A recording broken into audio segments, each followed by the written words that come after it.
So I was feeling like making some healthy pizza, but I didn't have yeast or tomato sauce, so I improvised and made this yeast-free pizza with a spinach sauce base.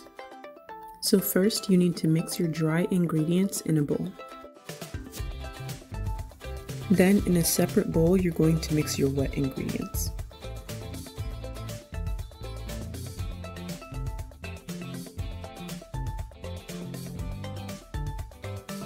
Now you're going to mix your wet and dry ingredients, knead 10 times, then wait 10 minutes. While I was waiting for the dough to rise, I made the spinach sauce for the base using spinach, garlic, olive oil, onions, and water.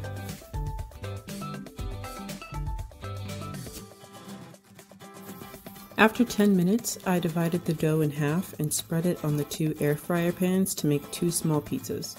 Then I added the spinach sauce, cheese, and then tilapia with some more cheese. Finally, I baked the pizzas in the air fryer for 10 minutes at 400 degrees, and that's it.